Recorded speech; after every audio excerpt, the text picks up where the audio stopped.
nome do Pai, do Filho e do Espírito Santo. Amém. Queridos irmãos e irmãs, que maravilha podermos estar novamente trazendo para a nossa vida a palavra que revigora, que dá força, a palavra que é a própria sabedoria de Jesus no Evangelho de hoje. Vamos acompanhar. Evangelho do dia. Evangelho de nosso Senhor Jesus Cristo, segundo São Mateus.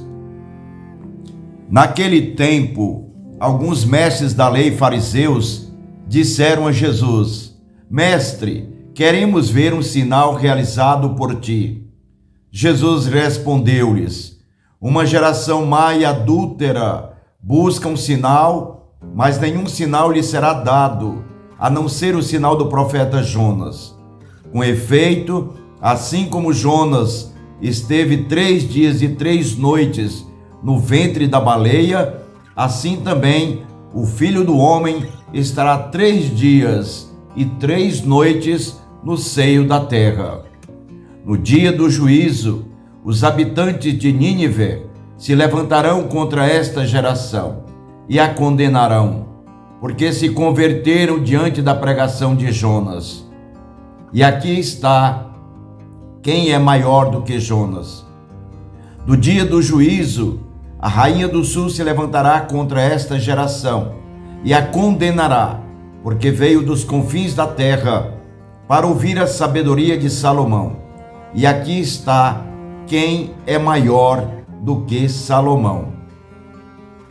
Palavra da salvação. Glória a vós, Senhor. Vejam, queridos irmãos e irmãs, hoje o Evangelho nos chama para essa certeza absoluta que Jesus é o nosso Deus, o nosso Salvador. Vejam que Jesus não quer que as pessoas, os mestres da lei e os fariseus, o confrontem para que ele dê provas de que realmente ele é o Messias, porque não há necessidade. A necessidade é preencher todo o nosso ser nessa busca de alimentar a nossa vida pela própria ação de Deus, pela palavra de Deus, que é o próprio Jesus. Então Jesus entra em confronto com esses mestres da lei, não por vontade dele, mas porque sempre está sendo instigado. E aí, quando Jesus é provocado, ele dá uma resposta. A resposta de Jesus vem como ensinamento. Vejam, Jesus busca no Primeiro Testamento fatos, realidades, para poder dizer: vocês não estão enxergando, vocês não leram, vocês não têm como base e sustento da fé de vocês o que foi escrito na palavra de Deus, pois eu dou plenitude a tudo isso, eu certifico. Por isso que Jesus fala desse exemplo de Jonas. Mas por que Jesus está falando de Jonas? Se ele anuncia o próprio reino de Deus, se ele é o próprio reino de Deus, por que tocar no nome de Jonas? Porque os mestres da lei e os fariseus pedem um sinal para que Jesus prove que de fato ele é Messias. Vejam, para o exemplo que Jesus dá, o povo de Nínive realmente precisava de um sinal. A conversão daquele povo precisava de um sinal porque não conhecia Deus, não conhecia a revelação, os fatos, a ação, os milagres de Deus.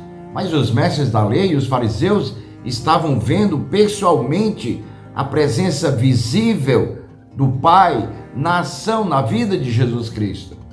Por isso que Jesus diz: esta geração é uma geração má e adúltera, ou seja, corrompe o projeto de Deus, macula o projeto de Deus no sentido de vir ao mundo para nos abraçar, para nos restabelecer, para nos reconciliar plenamente com o Pai e assim salvar a todos.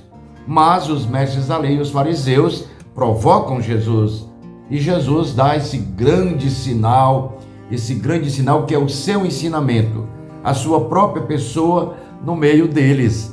Por isso que Jesus fala de Jonas.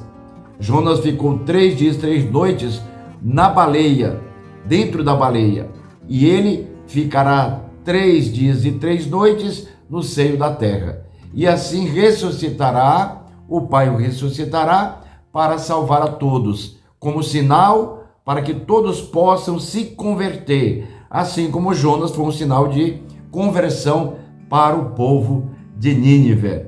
E aqui Jesus diz, aqui está quem é maior do que Jonas. E dá outro exemplo da sabedoria de Salomão.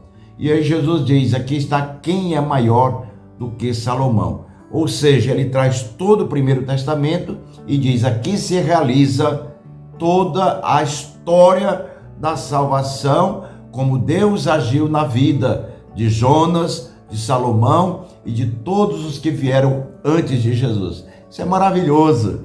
Então, não provoquemos a Jesus, mas peçamos sempre, Senhor, faça-se em nossa vida a tua vontade. Realize em nós o teu projeto. Vibre em nosso coração, em nossa vida. Faz-nos cada vez mais fortalecidos no teu amor, para que possamos vencer o desânimo, a falta de fé e assim podermos ir adiante. Assim é Jesus. É esse motor primeiro que, como dizia antigamente a filosofia, que nos impulsiona para a vida em abundância. Deus te abençoe, te guarde, te livre de todo o perigo e todo o mal, assim como toda a tua família. Pai, Filho e Espírito Santo. Amém.